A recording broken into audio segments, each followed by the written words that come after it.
All right, so chapter 10, we're going to cover the whole chapter today on acids, bases, and salts. All right, so you'll see we've got a lot of different topics to cover.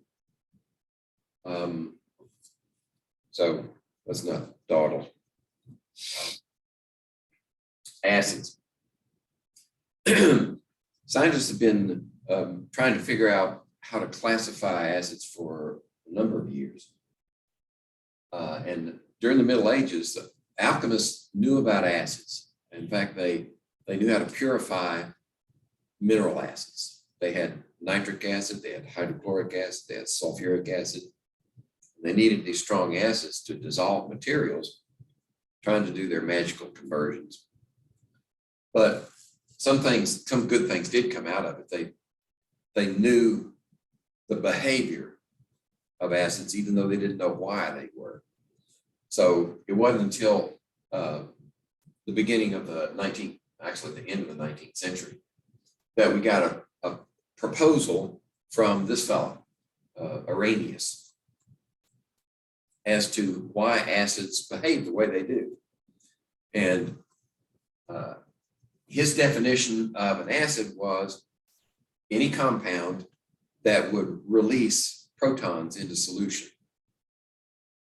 And these would all be aqueous solutions. We're not going non-aqueous yet. These are all aqueous solutions. So this acid, the example here, this nitric would release that proton into solution. And that's why we write the hydrogen first in the formula. If there are any other hydrogens in the formula, say in the polyatomic part, those hydrogens are not acidic. The only one that counts is the first one. So there might be one there might be two, could be three. Those are the acidic hydrogens. And Arrhenius said when you put it in solution, it dissociates and makes these protons. Bases, he said, when you put them in solution, they dissociate to produce hydroxyls. So the molecule itself has to have a hydroxyl in its formula in order to do what he says it does. And that covers most of the bases. This covers all the acids. This covers most of the bases. All right, so now we're going to split hairs for a minute. When an acid dissociates, in fact, it doesn't dissociate. I use that term unwisely. An acid actually ionizes. And on the next slide, I'll show you what we mean by that. And bases dissociate. There's a subtle difference between the two. Acids are molecular compounds. In other words, they're covalently bound. Hydrogens are covalently bound to the molecule. Whereas bases are ionic compounds. That hydroxyl is a polyatomic ion in association with a cation. So when you put them in solution, all they have to do is break apart as separate ions. But when you put an acid in solution, it actually has to gain the ionic character to release the hydrogen. So this is a schematic of what it would look like. What we're trying to show here is that there is a covalent bond between one part of the molecule and the hydrogen, and it actually ionizes when you put it in solution. Whereas the base exists as separate ions in the molecular structure. And I use that term also unadvisedly. It's not a molecule. It's an ionic compound. Okay, so this is Arrhenius' concept of acid and base. Now, why should we care that one produces hydroxyls and the other one produces hydrogen ions? Because the way they behave in aqueous solution. If you get the hydrogen ions, which I'll often revert to calling it a proton because that's what it is.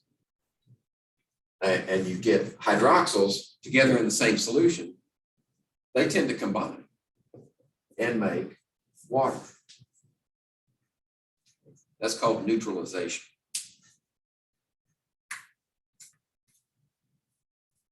So that's why we approach acids and bases this way, and why Arrhenius looked at it that way. So which one of these describes an Arrhenius acid and base? In the interest of time, I'm just going to go to the answer. Right? An acid is a substance that produces hydrogen ions, and a base is one that produces hydroxide ions in water. Well, there was a problem. We knew how to characterize acidic solutions and basic solutions. And back before they told us we couldn't do it anymore, you could taste an acid or you could taste a base, put it in your fingers. The acid would be sour and the base would be bitter. And the base, if you got some on your finger, it would be slick, slippery. But there were some compounds that produced basic solutions, but they didn't have a hydroxyl in their molecule. Right? Perfect example of that is ammonia. Right? There's no hydroxyl there.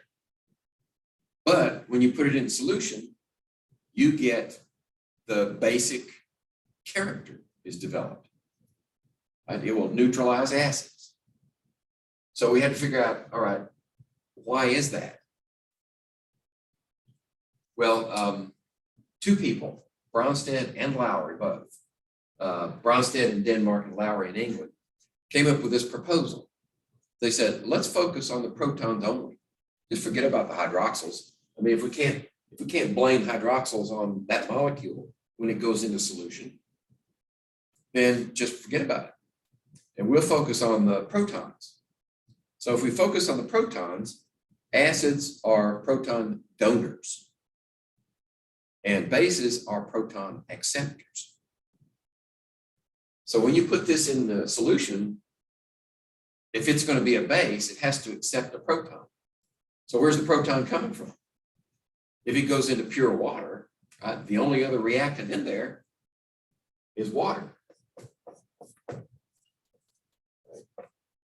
Well, it could react with other ammonia molecules, but that's a different topic. When you put it in solution, it would accept a proton because we know it's basic in solution. So if we transfer a proton over here to, see, do I have enough room? We transfer a proton from this water molecule to that ammonia, what do we get? We get the ammonium ion. Okay, what's left over? There's your hydroxyl. So by approaching it as proton acceptor, proton donor, you still cover all your bases. And you can account for base activity with this definition. So what we've done is we've sort of, we've dovetailed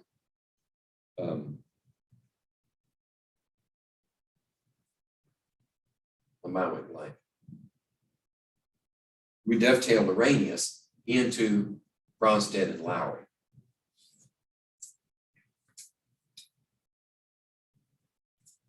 This definition covers more acids and bases. Okay, so which one of these is Bronsted-Lowry's definition? It has to do with hydrogen ion acceptor or donor. Okay, so we've got some terminology that we have to get out of the way. If we take Bronsted and Lowry's definition, the acid is a proton donor, in this case, hydrofluoric acid. That makes the base in this reaction water, because water is the proton donor, so it makes it a base. But when the reaction goes on the product side, you get the ability for the result of donating a proton to water gives you this ion, which is called the hydronium. And now it can donate a proton and it becomes the acid. So for every base in an acid-base reaction, you produce a conjugate acid from that base. And from the acid, you produce a conjugate base because now it can accept a proton. Just to go backwards, right? The double arrow, go either way. So if it's going this way, that becomes the base and that becomes the acid. Okay, well, several problems in there, I think, refer to conjugate acid-base pairs. So if it asks you for a conjugate acid-base pair, what you're looking for is the acid that has the proton available to donate. And then the conjugate of that acid is the base. Notice two things about this. First of all, the acid has a donatable proton, and it has the rest of the molecule. For the conjugate base, you've lost one proton only. And then you have the rest of that molecule left over as the anion. Okay, so the reason I make that distinction is, suppose you have an acid with more than one proton, like sulfuric acid. Right? When it reacts with water, how many protons are we going to transfer? One at a time. Just one at a time. The reason for that is each proton, as it leaves the molecule, carries with it a unique equilibrium constant. And so we have this expression, and we've talked about equilibrium. Yeah, okay. So what do you have left over? Well, if you transfer the proton, now you have the base here, produces the conjugate acid, and then you've lost a proton here, so now you have HSO4 minus. Okay?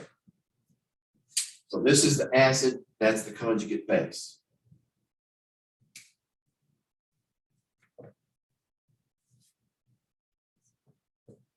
So if you're asked to choose from a bunch of different possible pairs, you're looking for acid conjugate base that has only lost one proton, and it still has the rest of the molecule intact. Okay, that's what we mean by conjugate acid-base pair. Okay, that also means that this now can go ahead and react with water and transfer that other proton. But it has a different equilibrium constant associated with it. Okay? All right.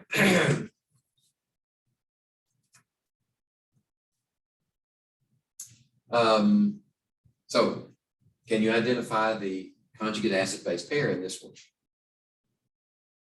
Well, the acid is here, and the base would lose one proton. There's the conjugate pair. So it would be that one right there. Okay.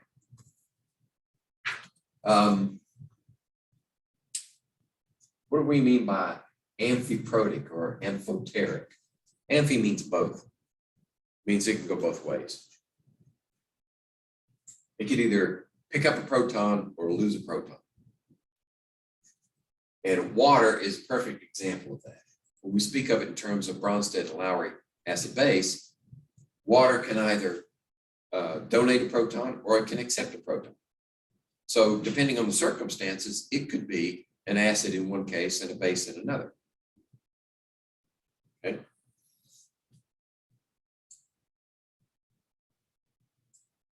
I showed you an acid with two protons available to react. If there's only one proton available from the molecule, it's monoprotic. If there are two, it's diprotic.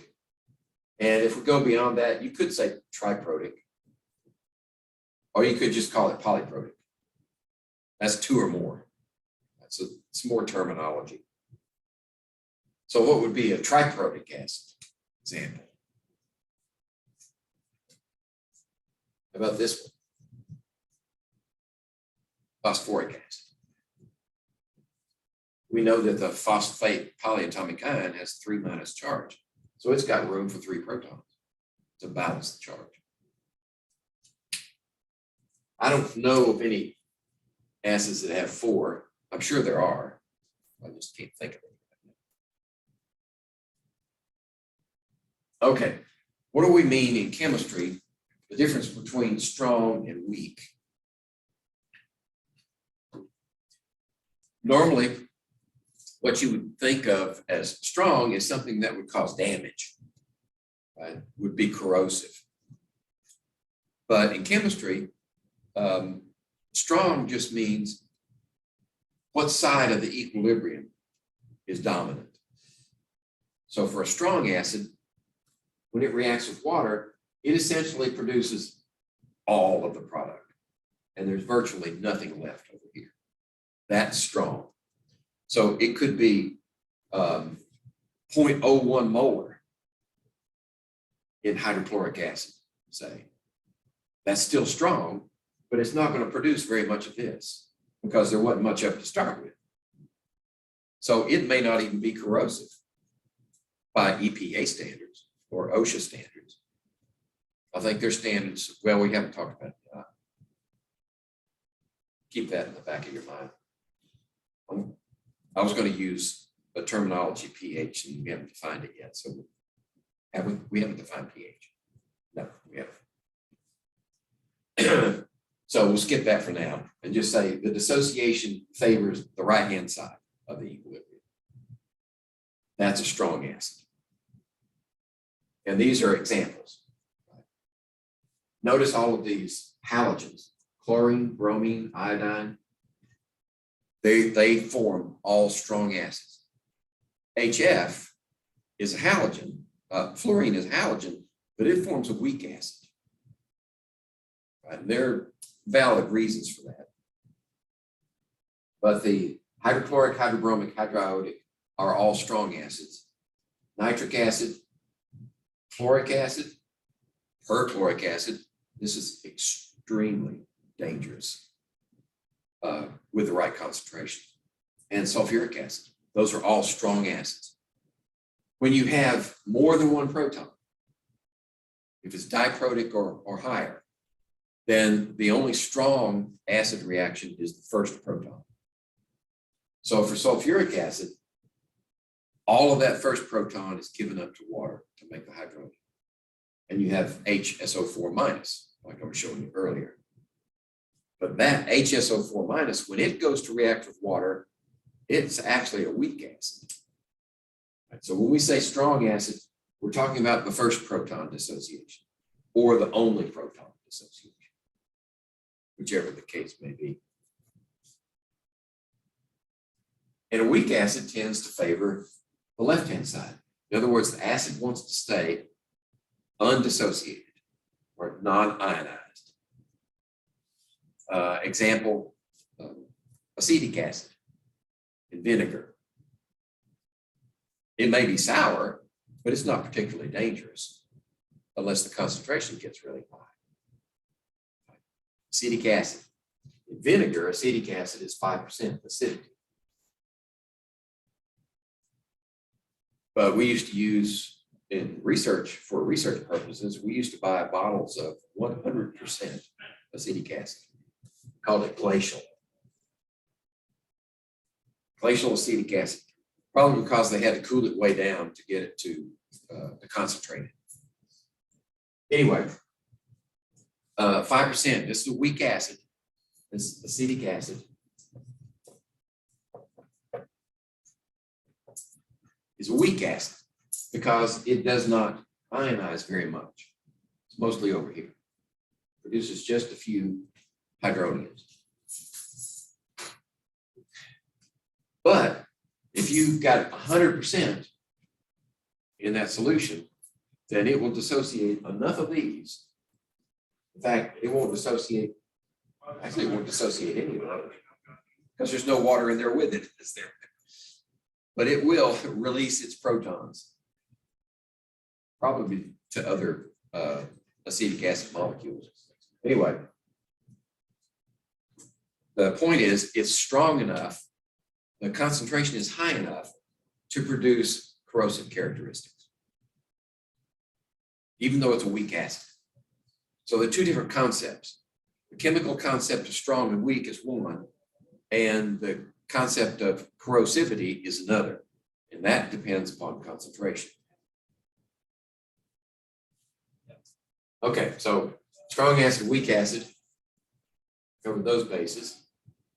And this is your author's idea of strong acid, weak acid. In strong acid, everything's converted over here. In weak acid, it's mostly over here.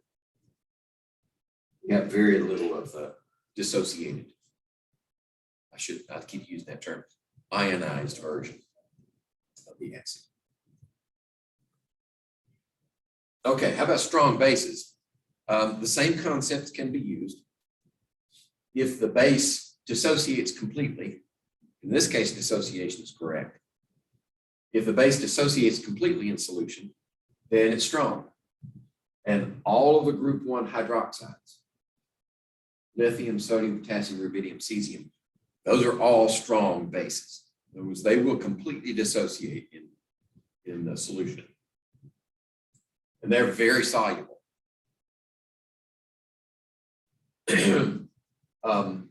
The alkaline metals make strong hydroxides. The alkaline earths, the calcium, strontium, barium hydroxides. In chemical terms, these are strong. The caveat is that these are also only slightly soluble. So if you try to put a lot of that in solution, it won't go. But whatever does go into solution dissociates completely. So whatever calcium hydroxide you have that gets into solution is dissociated.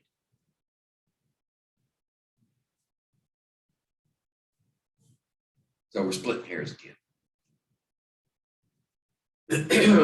Okay, which of the following equations would be correct for a strong acid when placed in water? Focus on the, see, these are the same. So what you're looking for is which one, for strong acid, which one dominates. So this says that they're virtually equal. This says that they're mostly that direction. That would be the strong.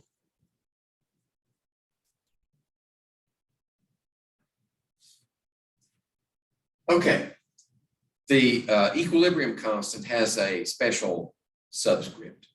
We say Ka. That means acid dissociation constant or acid ionization constant.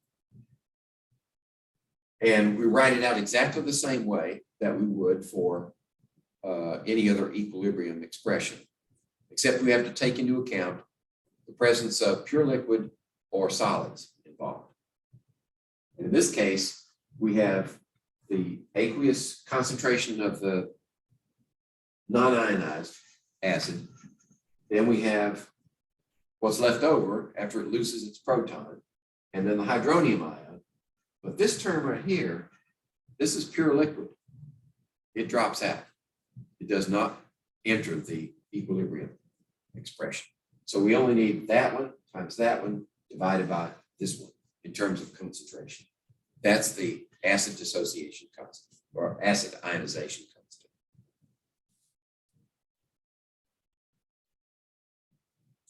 Sometimes you'll also see it this way. Now, this is actually what happens. Proton is transferred to water. Protons never exist independent of something.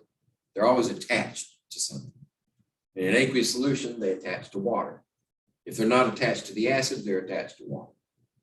But for convenience, sometimes it will be written this way.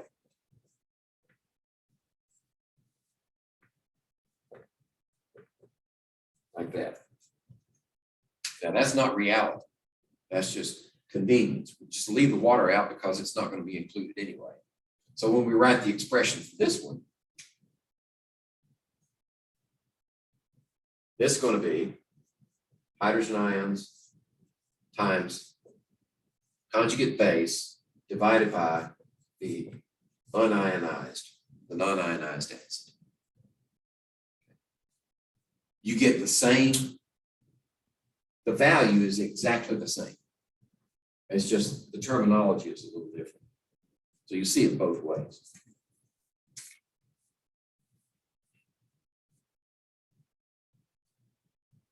Okay, what do we mean by percent ionization? It's simply, actually that should be ionization there instead of dissociation, right? If we're going to be consistent. The expression is how much of the acid ends up as the conjugate base. So if this value is equal to the original amount, it's 100% dissociation. And that would be for like a strong acid like hydrochloric acid. It would be 100%. But if it's a weak acid, there'll only be a small amount of this here, and you'll have maybe 1% or 0.5%, or even less, depending on the acid. But this, while it's related to the equilibrium constant, it's also dependent upon concentration. It's a weird thing about this value.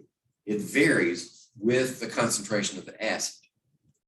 So if the concentration of the acid is decreased, that value increases. Kind of counterintuitive.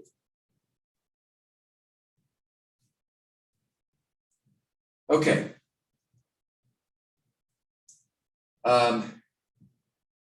All right, so the strength of the acid, if we're comparing two or more acids at identical concentrations, when we first put them into solution, and we look at the percent ionization for each one, and we compare them, these 3 different acids or 4 different acids, then the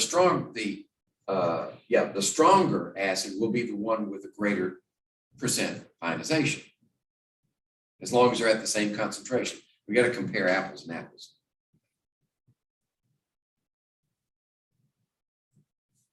And we can associate that increase in strength with the magnitude of Ka, right? Because it's product over reactant, which means if it dissociates more, it's more to the right, which means that the Ka is going to get bigger.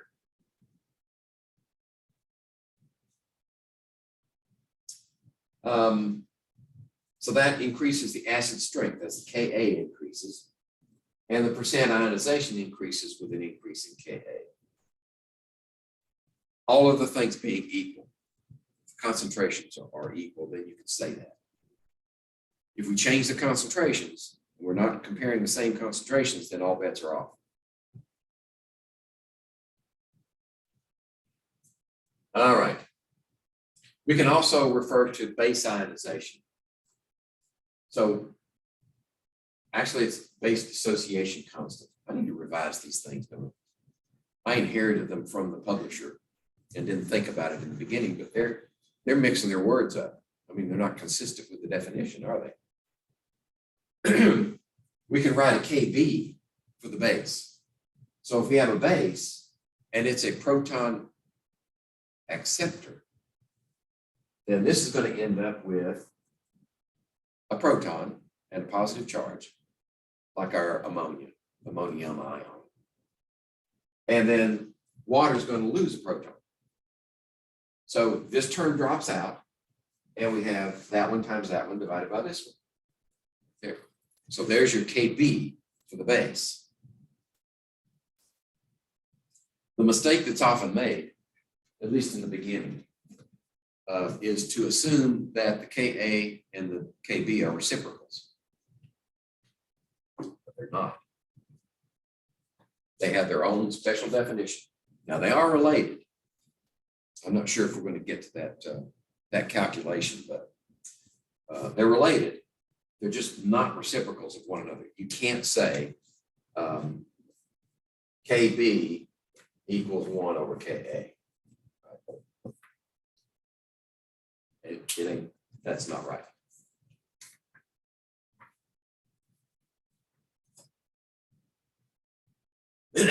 Okay, what's a salt? Now, in chemistry, we're not talking about table salt, sodium chloride.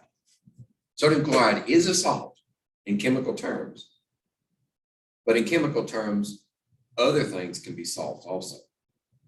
By definition, the salt in chemistry is one of the products of an acid-base reaction. So if we say, here's our generic acid, and here's our base, we'll say, let's use an Arrhenius base with hydroxyls.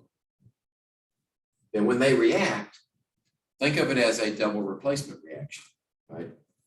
The B and the H swap places. So the B swaps with H, now you got this one, plus the H and the OH come together and make water. So that's your generic acid-base reaction. An acid reacts with a base to make water and a salt. So the salt is one of the products of an acid-base reaction, and it's simply the cation plus the anion from the acid base. Okay, so it could be anything. Just depends on what you're reacting.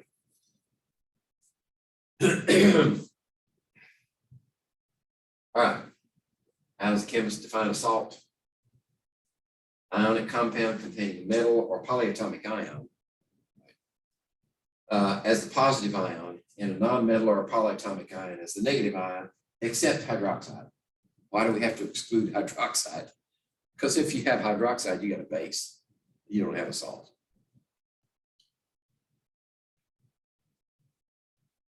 Okay, that I just drew up here is also called a neutralization reaction. I mentioned that a little earlier. An acid plus a base neutralizes one another, and they make water and a salt. Now, if they're exactly equal in molar amounts, exactly the same moles of hydrogen and hydroxyl from this reaction, they will produce a neutral solution. In other words, one that's neither acid or base. Okay, it's just like having pure water. Here's an example of a neutralization reaction where you have 2 protons transferred. Now, this is an overall reaction. It could be also written in 2 steps. One step would be we'd lose 1 proton to 1 base, and then we take the other HSO4 minus and react it with some more base. But this is the overall composite reaction, combined reaction.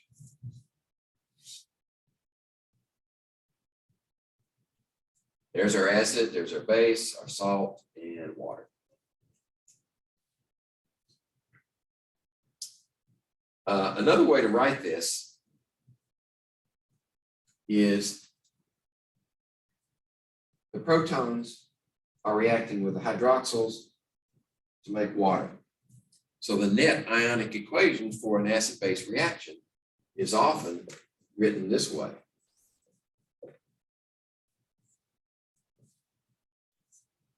That's the net ionic equation for an acid-base reaction, which is useful, just like any other net ionic equation, as long as you have these ions in your reactants, you've got virtually the same reaction. The others are spectators. Right? So if all we want to do is neutralize an acid with a base, we can put anything in here, chloride or bromide or nitrate, or we could put sodium or potassium, or it doesn't matter. We get the same neutralization reaction.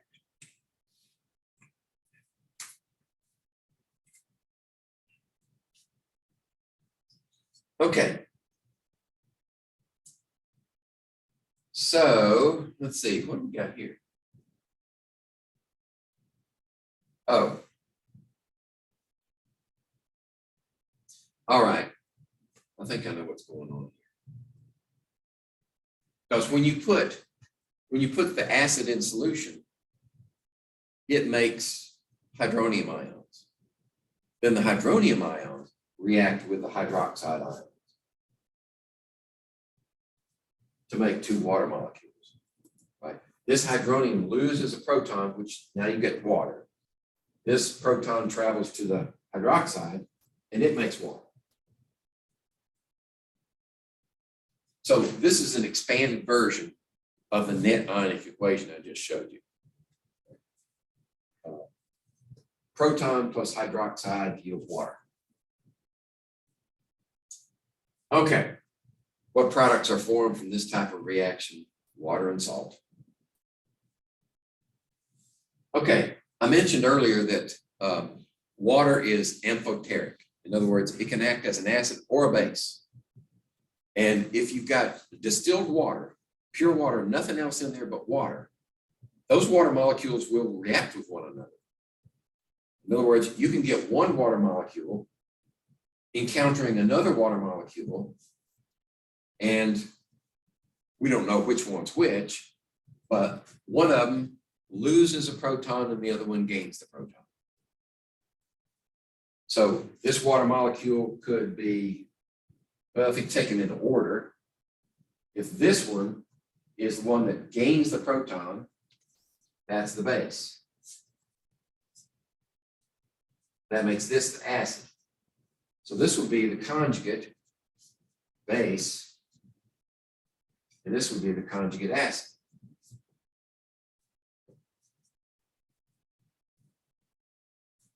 This is called self-ionization. Water does it, we know that, but there are other molecules that will also do it. If you know anybody in agriculture that uses anhydrous ammonia to nitrogen fertilize their crops, they have to have some pretty expensive equipment to do it, or they have to, pay somebody with the equipment to do it. You have to have the anhydrous ammonia in a stainless steel tank. It has to be pumped through injector nozzles. It's all stainless steel. The injector nozzles go under the ground because as soon as the pressure's off, that liquid, pure ammonia will vaporize. So if you try to spray it on the ground, you just make a big cloud of ammonia, suffocate everybody around you. So you have to inject it under the ground so it will react with water and stay put. Well, while the ammonia is in the tank, there's nothing else in there but ammonia. That's it. So ammonia could also self-ionize. In fact, it does. So what will it do? Well, it'll do this, it'll transfer. So what's left over? NH2 minus. Self-ionization occurs with other molecules also, not just water.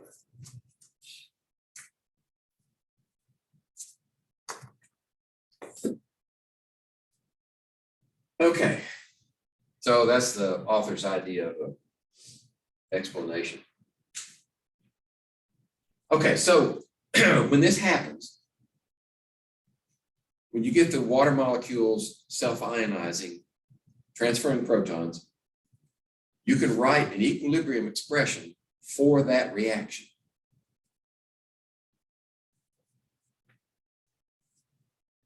And if we write it in simplified version,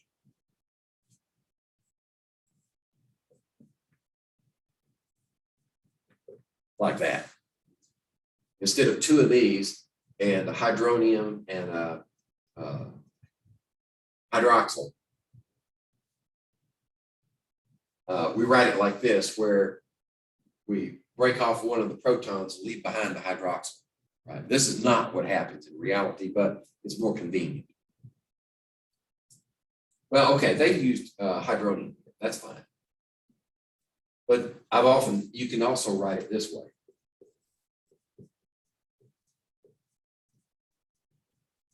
Right? You'll see it both ways. But it means the same thing. When that happens, we can measure the outcome. Right? How many hydroniums are there? How many hydroxyls are there in solution when it self-ionizes? And then plug them into the expression. And at 24 degrees, which is pretty close to standard temperature, the sum of these two, because that's pure, right? It's not part of the expression. So we have this proton concentration times the hydroxyl concentration gives you 10 to the 14th, 10 to the minus 14. Okay? And that's just in water, nothing else there. So what can we deduce from this expression? Well, if there's just water there, these had to come from the same place. So that means they have to be equal in concentration, exactly equal. That means this one has to be 10 to the minus 7th molar, and this one has to be 10 to the minus 7th molar. That's the only way that you can get this value from that reaction. So we know that pure water, which would be a neutral situation, it's not acidic, it's not basic, because these are both equal. The concentration, we 10 to the minus 7th molar here, 10 to the minus 7th molar there. All right, I'm beating this horse hard because anytime you put acid or base in water, now we're going to go from pure water to adding something to it. Anytime you do that, this is still valid. So if we add some of this to the solution, say use a strong acid like hydrochloric acid, we add some of that, then this has to decrease because that's a constant. Okay? So don't lose sight of that. Anytime you have a Ka for an acid, you also have this one going on also simultaneously. Okay. So that's what we're trying to show here. All right. If it's a neutral solution, then these will be equal. If it's an acidic solution, then you're going to have a higher concentration of hydroniums. Notice this goes from small to large, that direction. And this one goes from large to small, this direction. So you're going to have more hydronium and fewer hydroxyls. But in basic solution, you're going to have fewer hydronium and more hydroxyls. That balance determines the nature of the solution. Is it acidic or is it basic?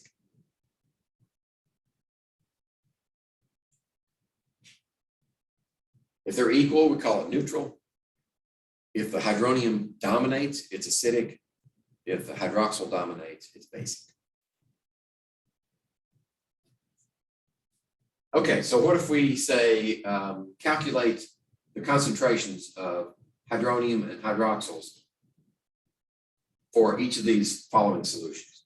So if you got 10 to the minus 4th hydroxyl, that means this is still operating. Doesn't matter where this came from. You know that concentration is there. Then what's the rest of it? Well, if we solve it for the hydronium, right, we divide this into that right here. And that says that the hydronium is 10 to the minus 10. That is a lot less than 10 to the minus 7th. So it's basic. Okay. As long as this is less than that, makes it basic. Or you could say this is greater than 10 to the minus 7th, it's basic. Either way works. How about 2 molar hydronium? That's basically a no-brainer. That's going to be acidic.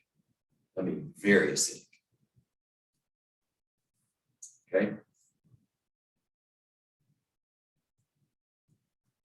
Okay. An acidic solution is defined as an aqueous solution where the concentration of hydronium is higher than hydroxyls. So suppose we increase the temperature of water to say 40 degrees Celsius instead of 24. What's going to happen? Well, when the water molecules encounter one another in solution, this pure water, you're going to have more of them reacting because they got more energy. When they impact one another, they're going to react. So the concentration of hydronium is going to go up. What's going to happen to the hydroxyl? Goes up the same amount because they came from the same source. Right?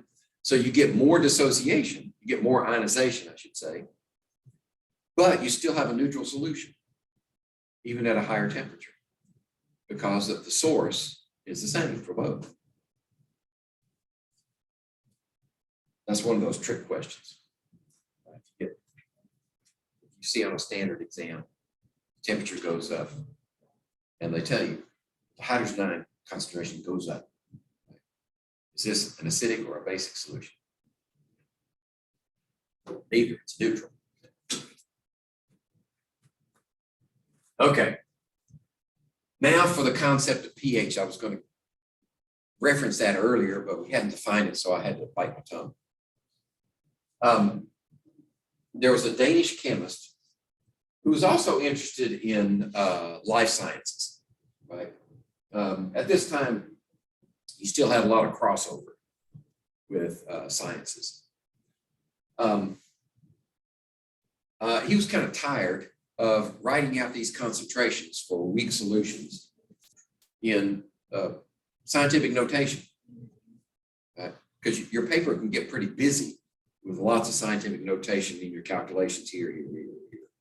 So he wanted something a little more unwieldy.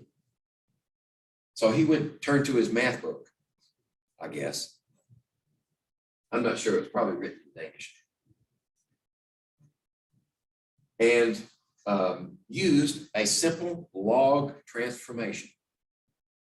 He could turn that scientific notation into a single number. It might have some decimals in it, but it's a little less unwieldy. So he said, okay, what happens if I take the log? Let's take something simple. Like say, I know that the hydrogen ion concentration is 10 to the minus 3 molar. Like 1 times 10 to the minus 3. So we know that's acidic because this is a lot greater than 10 to the minus 7, correct? Okay. So he said, or what if I take the log of that? The common log. Right? Remember your definition of logs. Common log is base 10. So the power of 10 that equals this number is the log of that number, correct? So that's the log of 10 to the minus 3. But he didn't like minuses either. So he said, okay, there we go. Now we don't have to deal with minuses then. So a pH of a 10 to the minus 3 molar solution is 3. And you can do that for any concentration. If you have a coefficient out here that's some odd number, like 4.7 or like 0.4, that wouldn't be right. It's not scientific notation. 1.5379 times 10 to the minus 10. You stick that in the calculator, get your log, reverse the sign, and you got a pH. And I will also make the point that this is a mathematical transformation. So any value that goes in here will give you a pH, which means that the pH could end up negative. If this value is positive, then you take the negative of it, you get a negative value. And that can happen. It's not very useful, right? Because that usually happens when the concentration of acid is extremely high. Okay. So typically, useful range of pH is between 0 and 14. Even though you can have outside that range. There we go. Okay, so what's the pH of this one? Well, we did one similar to that. The negative log of this one would be 4, right? Okay. How about this one? Well, this one's a little trickier. This one's 4 times 10 to the minus 2. But that's hydroxyls. So what do we have to do? We have to convert the hydroxyls to hydrogen ions using our equilibrium expression for Kw. I think that's what's going to happen here. Yeah. So if we calculate this, that gives us the hydronium ion concentration. Now we can take the negative log of that. And that gives us a pH of 12.6. Notice, by the way, what would neutrality be? 10 to the minus 7 molar. pH would be 7, right? So neutral solutions are pH 7. Well, what about acid solutions? Are they going to be larger or smaller numbers? It's the nature of the beast. If this is, say, 10 to the minus 6, which would be a higher concentration of hydronium, then that would be 6. So as the pH gets smaller, the acid concentration gets higher. That's just a consequence of this negative log transformation. Right. So we can say this is greater than 7, which means it's basic.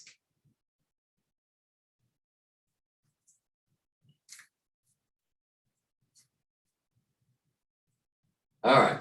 The pH of a solution is 5.85. What's the concentration of hydronium? Okay, we know the pH is this. What is that equal to? That's equal to the negative log of the hydronium concentration. So what do we have to do?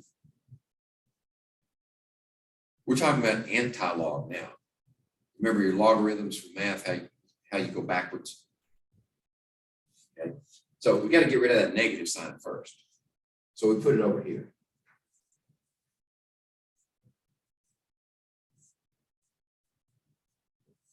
And by definition, there's your base. That means this concentration is that power of 10. So on your calculator, you would just say this is 10 to the minus 5.85. So you look on your calculator and you see the log key, and then you function raise it. There's the letters above it should be 10 to the x. And that's the key you use to do this one. But you got to take that negative and put it over here first. And then you do 10 to the x.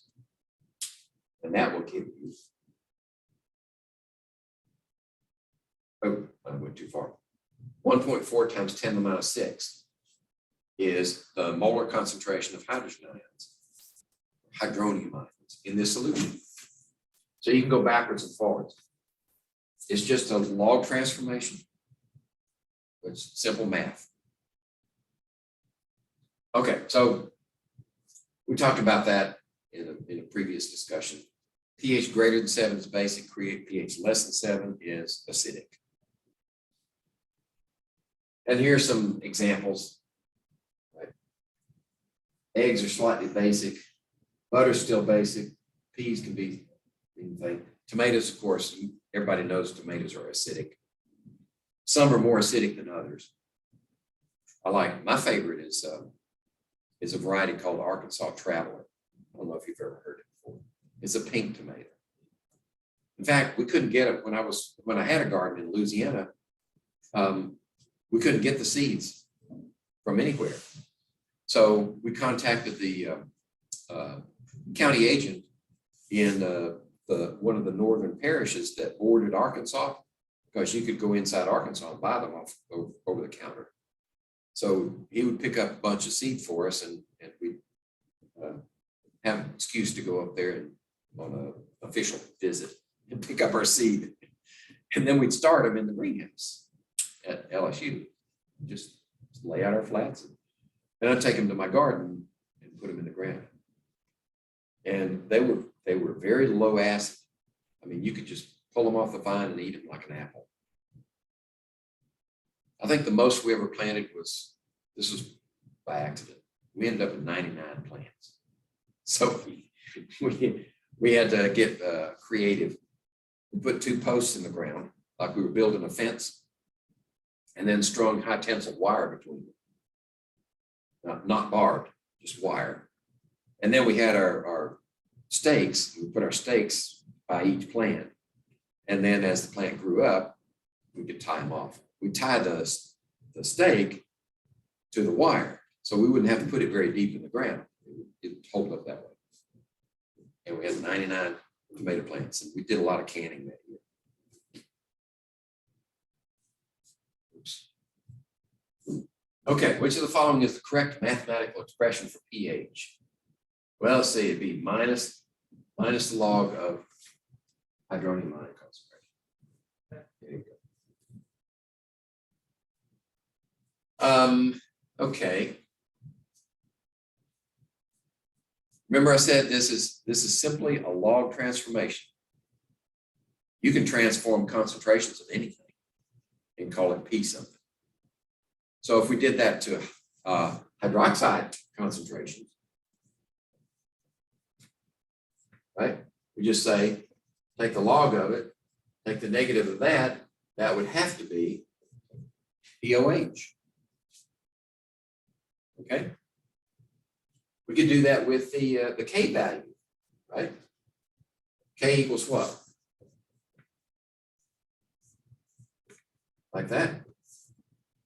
So if we took the log of that whole expression, negative log of this one would be PKW. And this one would be pH, and this one would be POH. But remember the rules for logs. Is it over here on the board? No, they don't have logs over there.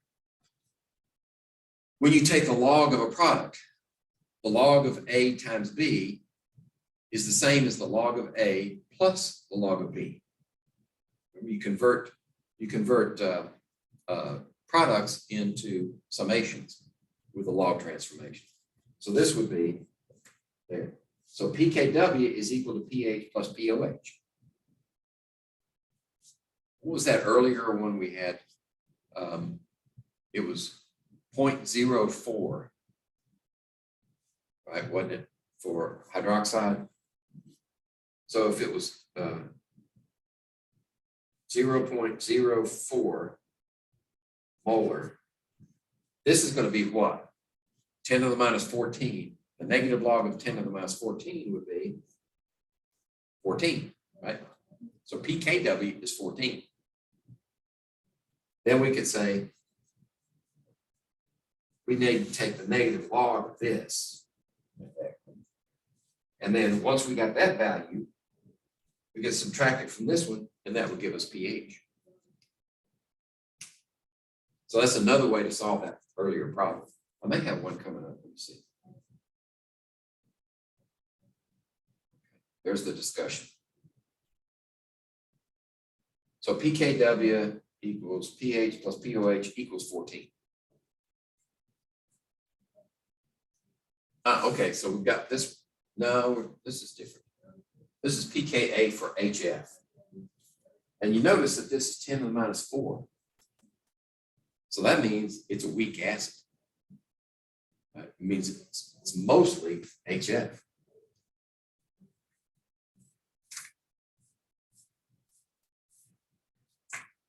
Okay, what am I doing here? Calculate pKa for HF. All right, there it is, 3.17.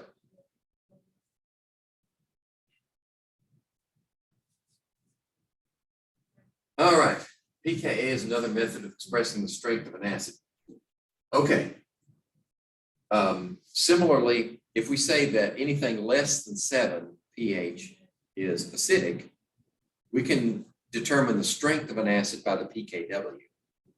And as the value of pKw gets smaller, pKa. As pKa gets smaller, the acid strength increases. So a large pKa is a weaker acid, simply because of that log transformation. So what's the pKa, and is the solution acidic or basic under standard conditions? All right, for this Ka, so we have to do the negative, let's do that. What's the negative log of 6.3? 10 to the minus 4. So I take the log of that and then change the sign. And I get 3.20. 3.20 for this Ka. And it should be acidic because it's less than 7. Okay. There are some acids that will come out with a pKa of exactly 7. Not many, but there are a few. So you put those in solution and it might as well be water. Here we go. So salts, we talked about salts earlier. They're always ionic compounds. And when you dissolve them in water, they break up into their ions. If those ions react with water, we call that process hydrolysis. Notice reaction of the salt with water. That doesn't mean that they're always going to produce. Well, actually, anytime you have ions in water, there's going to be an association. Because water is what? It's polar. Right? With a dipole moment like that. So it's negative here and positive there. So they're always going to associate with ions. This side's going to associate with the positive ions. This side's going to associate with the negative ions. So you do get these ions surrounded by water molecules. What I'm talking about here is a special reaction that causes water to dissociate further. I'll show you some examples. If the salt reacts with water to produce hydronium ions, it's going to produce an acidic solution when you dissolve that salt. If you dissolve the salt and it produces hydroxyl ions, it's going to produce a basic solution. If it produces both of them, then it depends on the balance as to whether the solution is going to be acid or base. The reason I say that is, if you put a salt in solution, you're not starting from the acid-base reaction, you're starting from the salt. So is the salt going to react?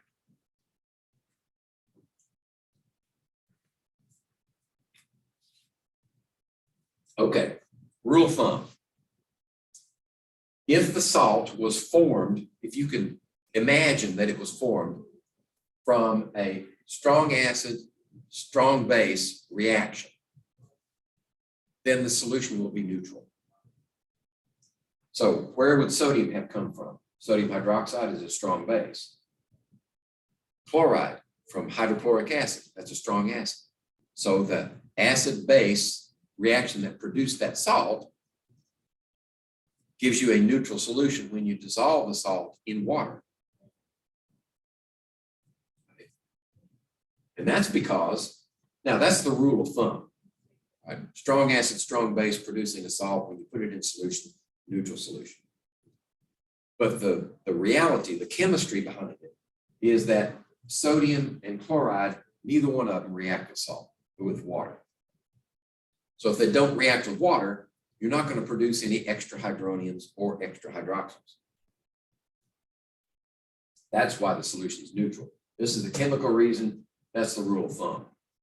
Strong, strong makes neutral.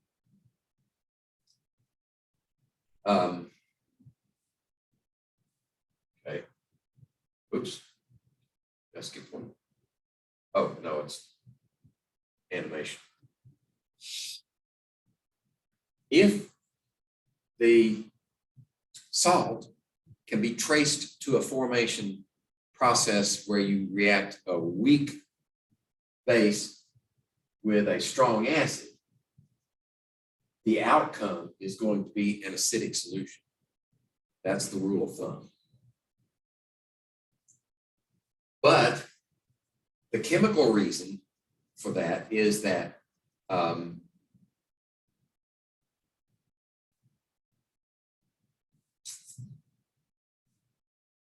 let's see, here it is.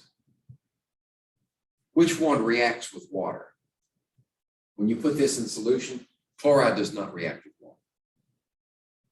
Ammonium does react with water.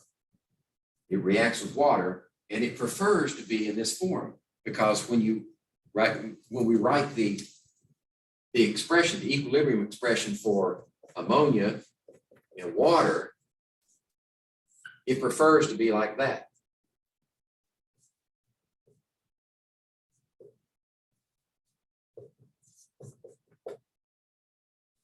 Right? It prefers to be like this. It wants to be there. Oh, this is a piece of information. I'm not sure it's going to be on a slide coming up, but since I'm thinking about it, I'm going to tell you. When you have an acid,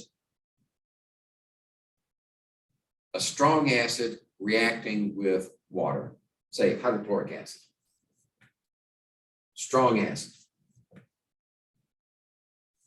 and it produces a conjugate base, which is this, right? Conjugate base. I guess I ought to put the water in it.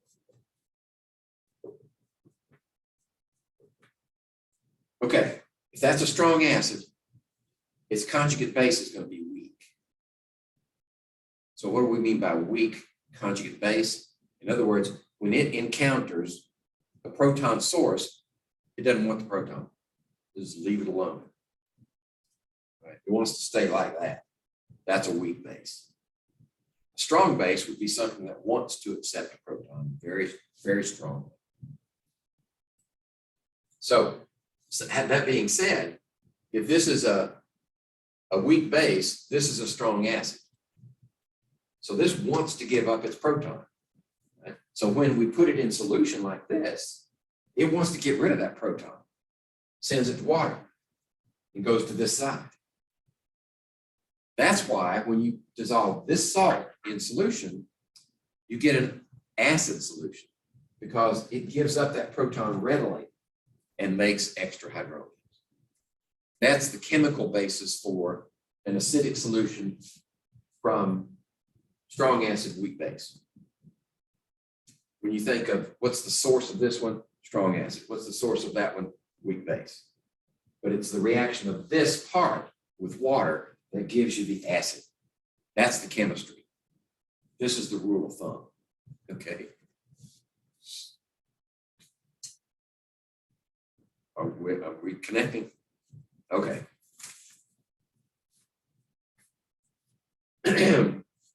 Let's see, we had strong, we had strong, weak. Now we got weak, strong. So weak acid, this is from acetic acid. The acetate ion is from acetic acid, it's weak acid. And sodium is from sodium hydroxide, strong base. The rule of thumb says strong base, weak acid makes a basic solution when you put the salt in solution. Right? As you may have guessed, sodium doesn't react with water. Acetate does. Right? Acetic acid is a weak acid, so its conjugate base is very strong. So a strong conjugate base, the acetate ion, reacts with water and strips a proton from it. What's left over? Hydroxide. There's your basic solution. So the rule of thumb says weak acid, strong base gives you basic solution, but when you put the salt in solution, the reaction is the conjugate base reacts with water and makes hydroxyl. That gives you the basic solution. The only one we haven't covered yet is where they're both weak acid, weak base. When you have a weak acid, weak base as the origin of your two parts of the molecule, the salt, it depends on which one is stronger as to whether you have an acid or a base solution.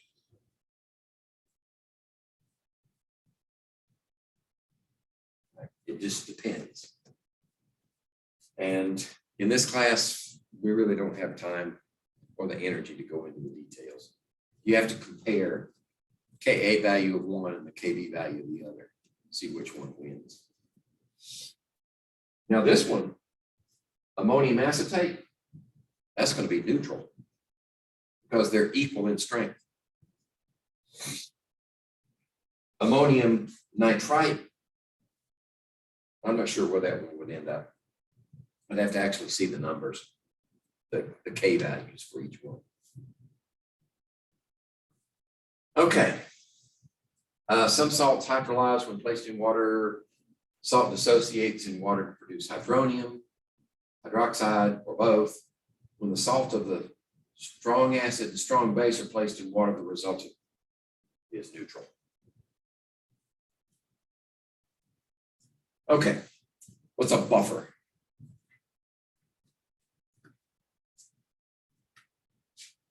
In chemical terms,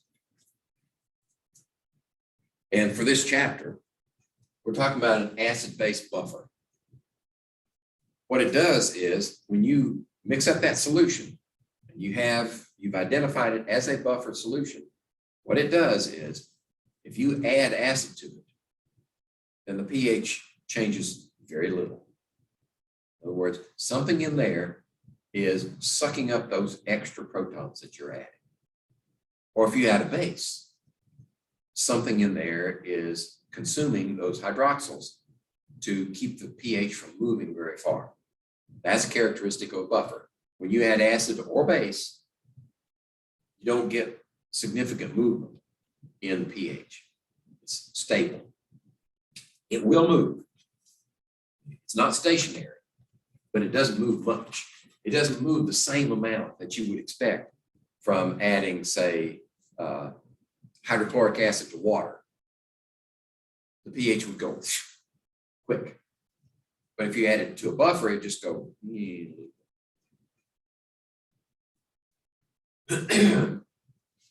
Okay, typically, most buffer systems originate with a combination of a weak acid and its conjugate base in the right concentrations.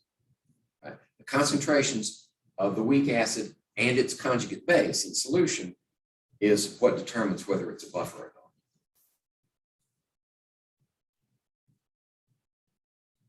So, like I said before, there's something in there that reacts with base or with acid, depending on which one you add.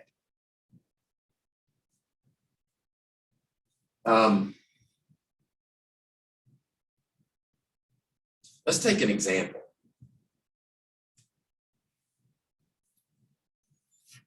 Weak acid, let's use acetic acid. So we're going to have this CH203 O2, and when it dissociates, it produces hydrogen ions plus acetate.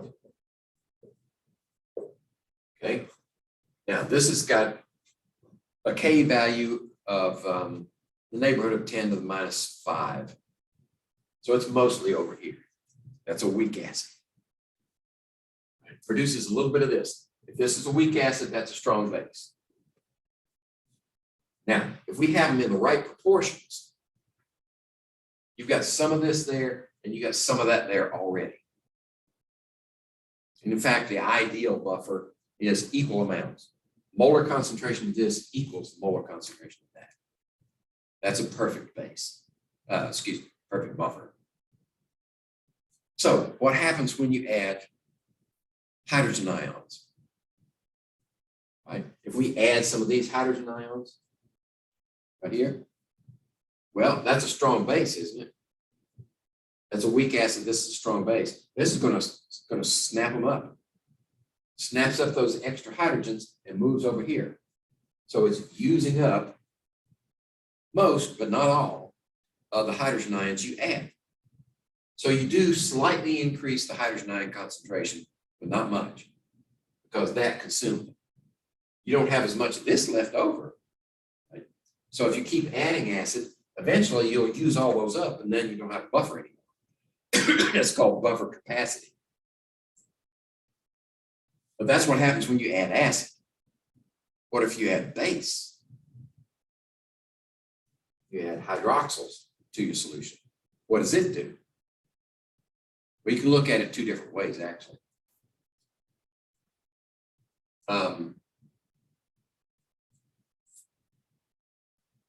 Best way to look at it is it's going to react with hydrogen ions. Think of it this way. In solution,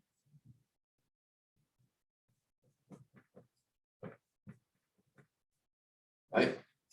Remember when we said water is 10 to the minus 14th is its K value? That means it's mostly over here. Weak acid.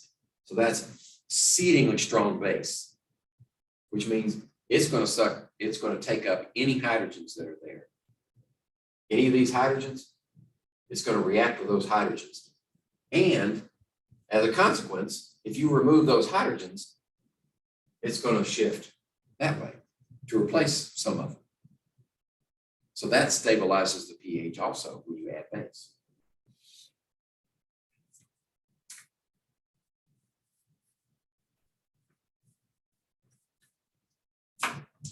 All right, so let's see. Did I cover everything that's here?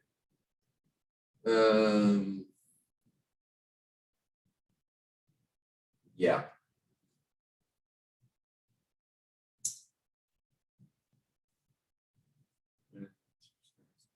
Okay, now we're talking about stressing the system, and that's Le Chatelier's principle. What I described there is Le Chatelier.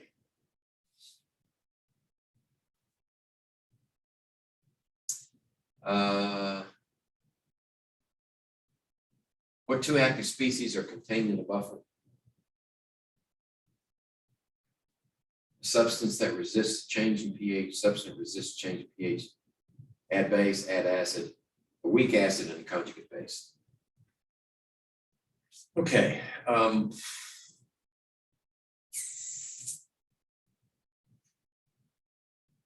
One other thing I wanted to point out.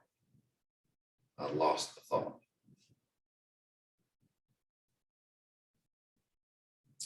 It'll come back to me. In the meantime, I'm going to prove to you why equal amounts of acid and conjugate base are the best buffer. Oh, now I remember. So how do you get equal amounts of this and that in solution at the same time? If you just put this in there, you're only going to get a little bit of this and mostly that. That's not a buffer. So how do you get some of this extra in there?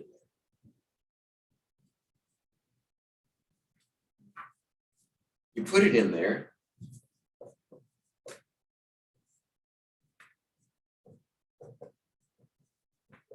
As the salt.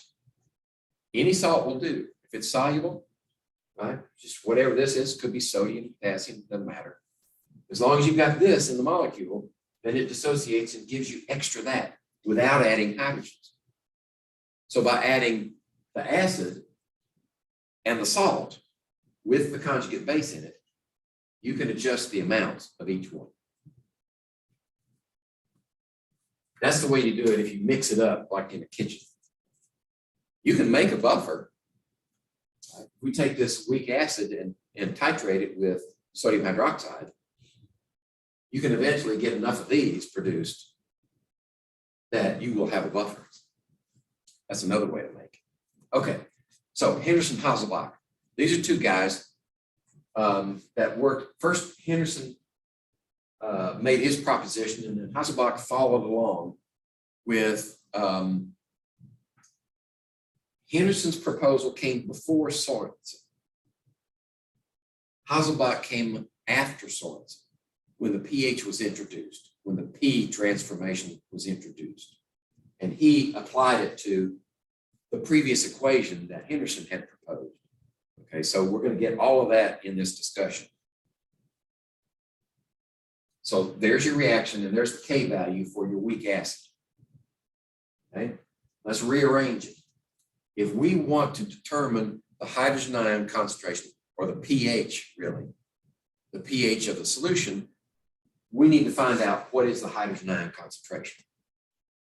So if we take this expression and solve it for hydrogen, that's what we get. We get the Ka times the ratio of weak acid to conjugate base. Okay. Next, we do a log transformation. Just take the negative log of the entire equation. So that's negative log of that one, that's pH. Negative log of this one is pKa. And the negative log of this one, we don't touch it because these could vary. We don't want to factor those out yet. So we'll leave this one alone and turn those into p-values. So we get pH equals pKa minus log of the weak acid over the weak base, the conjugate base. But there's that pesky negative sign. So what do you do to get rid of a negative sign of a log? Flip it. That makes this positive. Okay, so we do that. Now we get positive. The conjugate base over the weak acid concentration is this term. And if we know that ratio and take the log of it and add it to the pKa, we get the pH for that solution. That's the Henderson-Hasselbalch equation.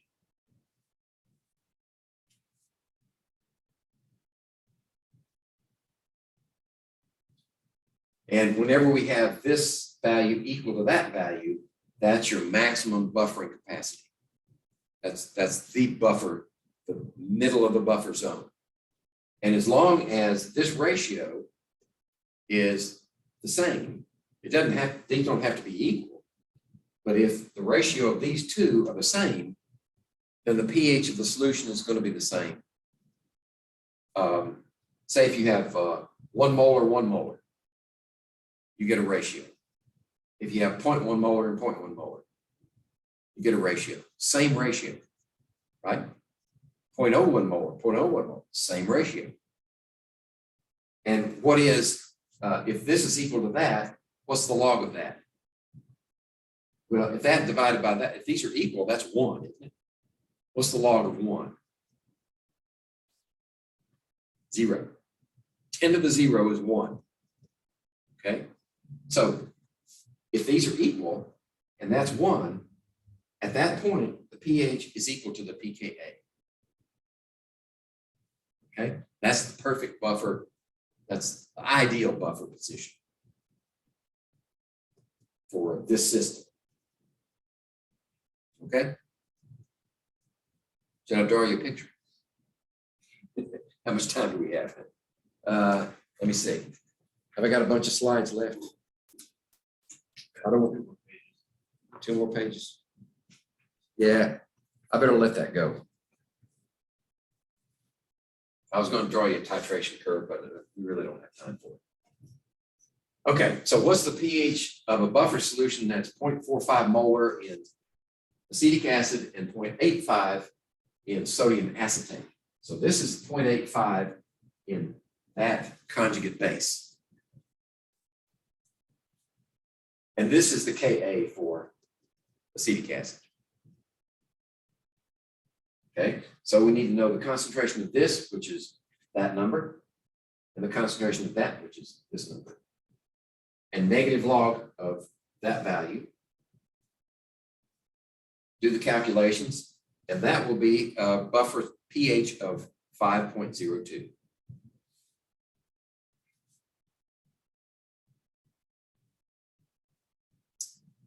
Henderson-Hasselbalch. Well, let's see. This is a good one, right? There's the conjugate base over the acid. There's base over acid. That's wrong. So it's A and B. A and B are both right. What's an electrolyte? As my advisor used to say, one of my advisors used to say, it's operationally defined. It's whatever you want it to be. So operationally defining this, electrolyte is anything dissolved in water that conducts electricity. In other words, it produces free ions. And that allows the circuit to be complete. You can light your bulb up or you can see the needle move. That's an electrolyte. So if you get your urinalysis and blood work back from the doctor, from the lab, you'll have a whole list of things. And it may even put them under the heading of electrolytes. I don't know if they do that anymore.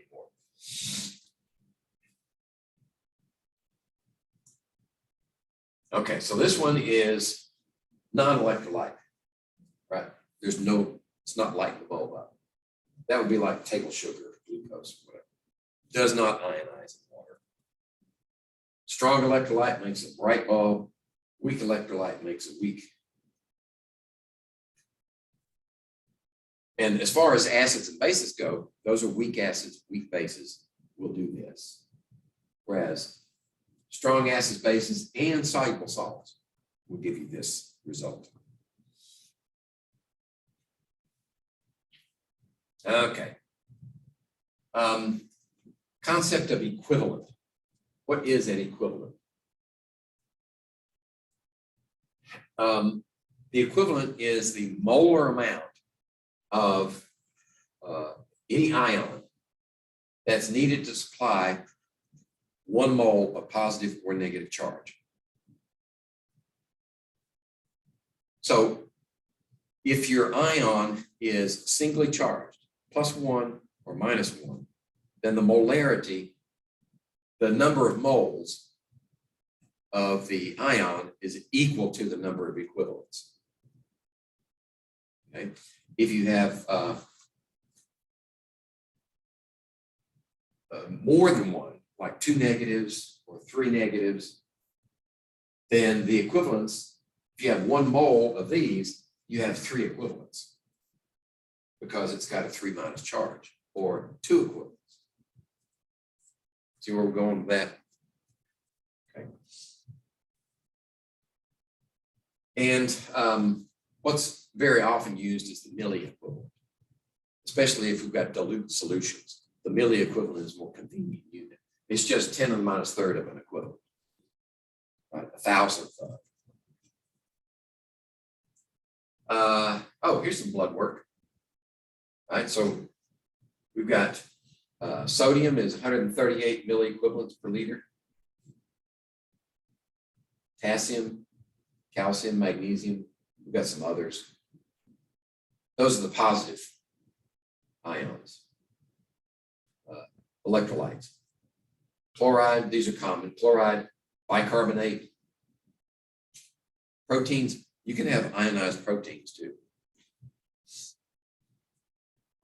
The hydrogen phosphate ion, sulfate ion, those are determined from lab analysis of your blood. Actually, these are in the plasma, so they have to spin it down first.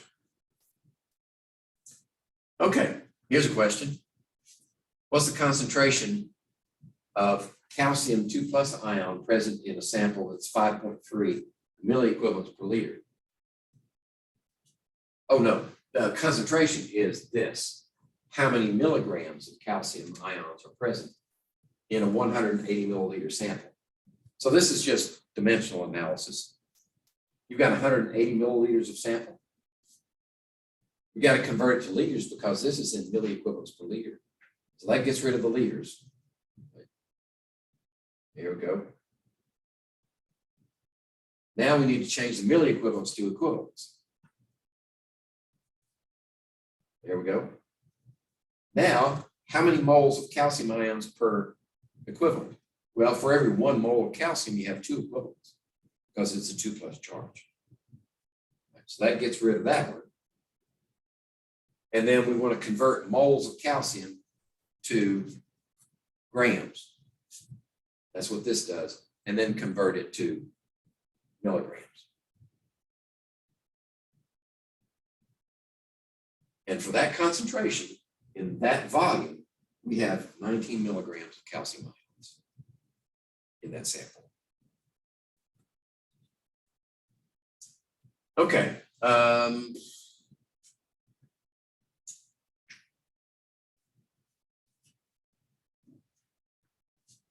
Mixtures of ions. Chemist focuses on ion identity and the amount rather than the compounds that supply the ions. That makes sense. Because it really doesn't matter where they came from. Once they are in solution, their sources could be spectators. So we're looking at equivalent units. That way you can compare apples and apples, because electrolytes are based upon charges. So if you have something that's got 2+ charge, it has more impact than something with 1+ charge. Okay, titrations. We're going to do that next week. We're going to do a titration and use the value that we get from the titration to determine the molar mass of an acid, and the acid is citric acid. So acid-base titrations are based upon the fact that when you have an acid in solution and you titrate it with a base, then of course you get the salt plus water. So your solution might be acidic, and then you add base to it. So it starts out acid, and if you measure it with a pH meter, you'll see the pH change and get higher and higher and higher as you add more base to it, because you're neutralizing the acid. And once you've got exactly equal amounts of hydroxyl and hydrogen ions, you reach neutrality, or in the neighborhood. Because if it's a weak acid, it's not going to be pH 7. Remember, we had weak acids and strong bases. If you make a salt from a weak acid and a strong base, your solution is going to be basic. So if you have the origin is a weak acid and you're using a strong base, is what we will be doing, then once you reach neutrality, your solution is going to be basic. Right? It'll be in the neighborhood, probably around 9 in this case. Anyway, the titration says this is equal to that. If you know this concentration, if you know the molarity of this one, and you know the volume that you added to it, you can find out the number of moles of base that's added. And the number of moles of base equals the number of moles of acid. So if you know the how much acid, if you know the moles of acid based upon this titration, and you actually know the weight or the mass of the acid that you put in solution, then mass and moles, you can determine the molar mass. So that's, in a nutshell, what our titration is going to do next week. There's some complications, but don't worry about those right now. I'll explain them to you later. Or you can read the method. That's probably better. Okay. And it's based upon this simple net ionic reaction. We're going to use a burette, right, which is a device that's calibrated, in our case, in tenths of a milliliter. So you have 1 milliliter and then 10 marks between it. And the one we're using is, I think, 50 milliliter total. It's a long tube with a valve at the bottom. And it's marked 0 is at the top and 50 is at the bottom. That's because it's calibrated to deliver. So if you start off at 0 and you reach a point where you know you have neutralized all of the acid in here, you've got base in there, then you just read the volume there and you're done.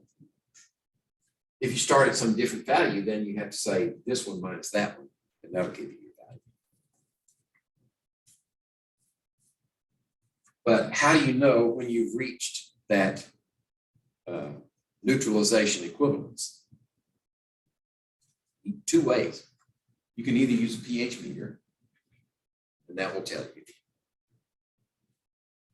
Or, and this is more important, if you have a lot of these titrations to do, which I've had a couple of hundred of them to do in one day, you want a quicker method.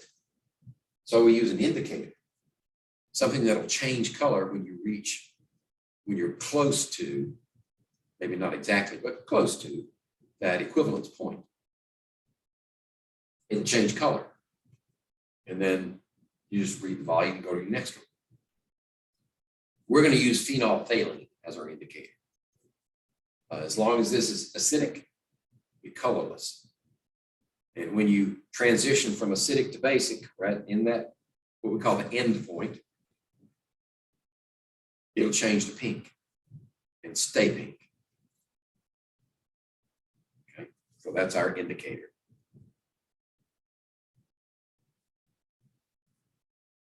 There are lots of different indicators.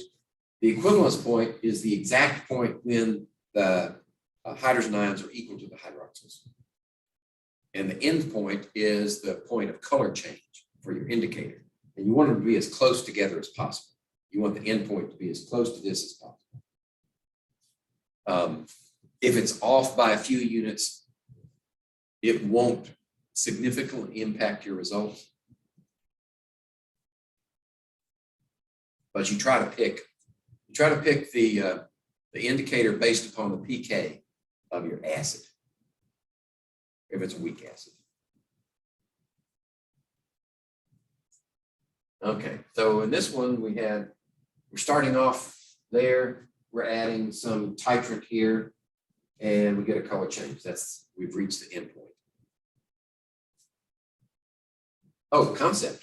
Does that mean we're close to the end? Okay, for the titration of sulfuric acid with sodium hydroxide, how many moles of sodium hydroxide would be required to react with 1 liter of 0.5 molar sulfuric acid to reach the end point? Okay, so in this case, notice that we've got 1 hydroxyl per molecule of sodium hydroxide, but sulfuric acid is 2 protons per molecule. So this would be actually a better. What we want to work is in equivalence. So how many equivalents of hydroxyl? Oh, okay. So that's the answer. We want to know, this is our unknown.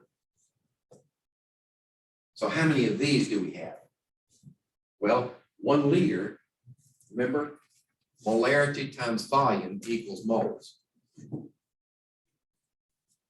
So 1 liter here and half molar here equals 0.5 moles of H2SO4. How many hydrogen ions is that? 1 mole of hydrogen ions, because we've got half a mole of this, but it's got 2 each. So now we have 1 mole of hydrogen ions. That means this is 1 mole. That means this has to be 1 mole. Okay? For our citric acid, the citric acid actually produces 3 moles per molecule. So it'd be 3 times that if we were using citric acid. Okay. When determining the concentration of an acid or a base, a blank is performed. A titration is performed using an indicator to visualize the desired solution shape. Acid-base titration, acid-base indicator. There's a whole list of them. I don't think I have them. It's not presented here, is it? Maybe it's in your book. And what it'll show you is this list of indicators, and then over here, a pH scale, and then it'll have a strip by each one positioned on that pH scale with colors. And it'll go from acid to base, and you'll see a color change.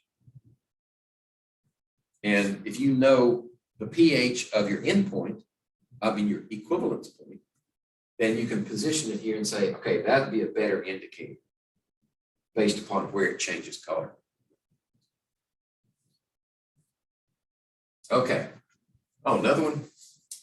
Solution containing hydronium ion concentration of 9.34 times 10 to the minus 8 molar has a pH of, so we take the negative log of that value,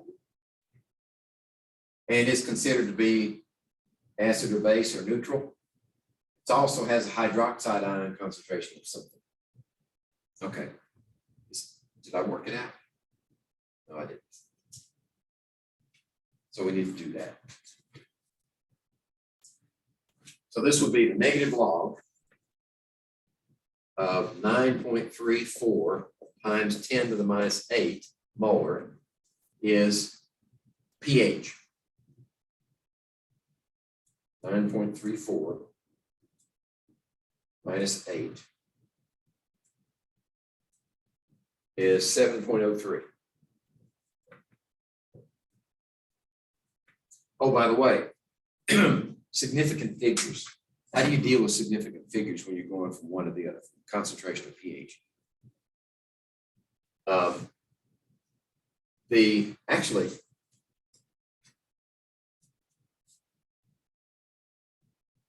three zero. The reason I did that is because the number of significant figures in your molarity, 3 here, is the number of decimals in your pH. So we need 3 of them here. And if you go backwards, then you can have the same number of significant figures as you do decimal points in your pH. All right, so we got that part. A, B, C, D, they're all the same. Okay, that's pH, so is that neutral or basic? Well, it's slightly basic, isn't it? Okay, and then how about the hydroxide ion concentration? Well, what I would do is 14 minus 7.03 equals what?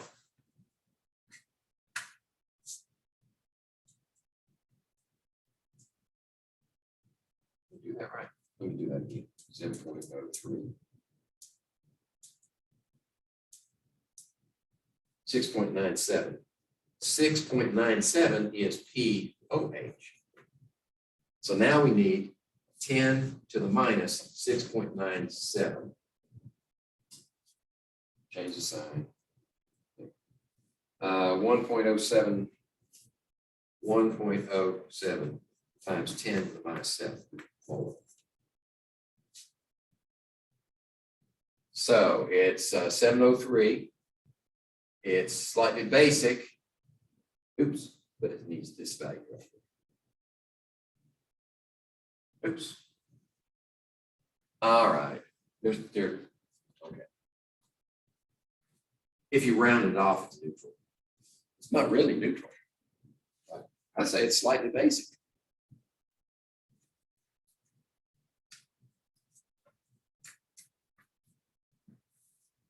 So there's a case for arguing a grade.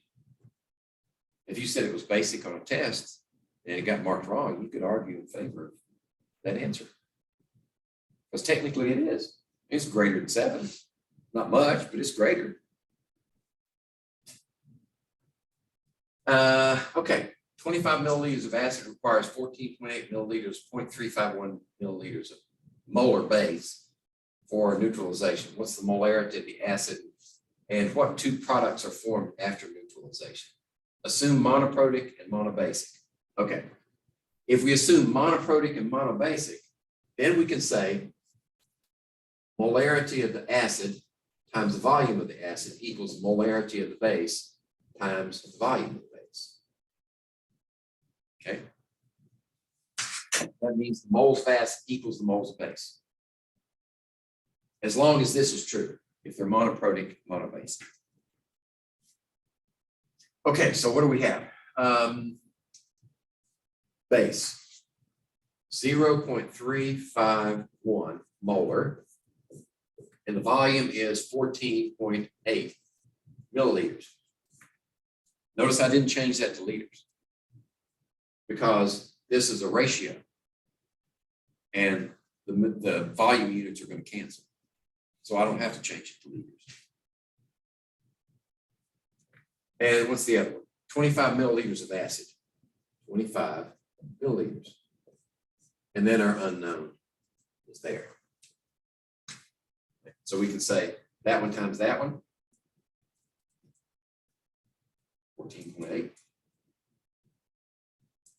And then divide by this one.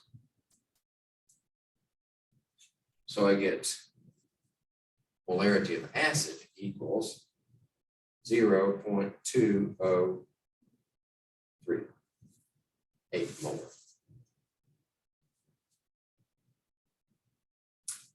What else? And what two products are formed after neutralization? Salt and water.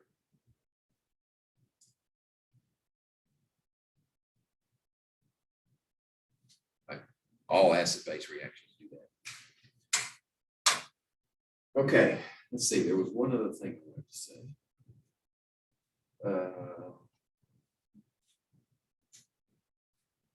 We didn't discuss this. There's a term. We have equivalence as our part of our discussion. If you say equivalence here instead of moles per liter, equivalence per liter gives you a unit of measure called normality. Normality of the acid, normality of base. If you have, say, diprotic acid and a monoprotic base, if you calculate the normality for each, then this formula will work. You just have to substitute that in here.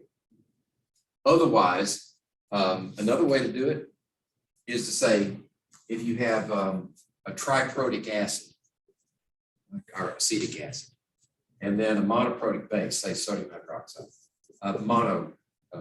basic, then you can use the balanced equation.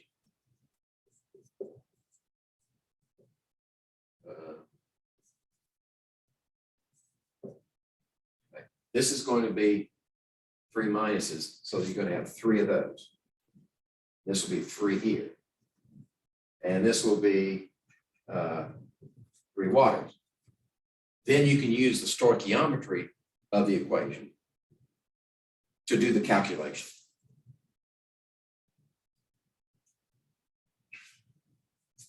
So if you know how much base you had to add,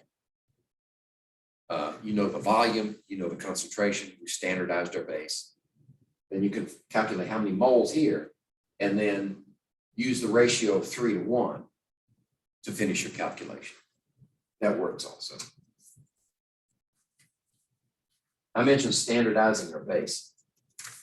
That's going to be, we're going to do 2 titrations. First, we're going to have to standardize the base because bases are not stable over time. So we're going to have to determine its exact concentration by standardizing against, we're going to titrate our base against acetic acid, a known concentration of acetic acid, which is very stable over time. And then once we determine the concentration of the base, we can use it to titrate the acid. Well, we'll, depends on how much time we have, whether we can do it today or we have to do it next week. Okay,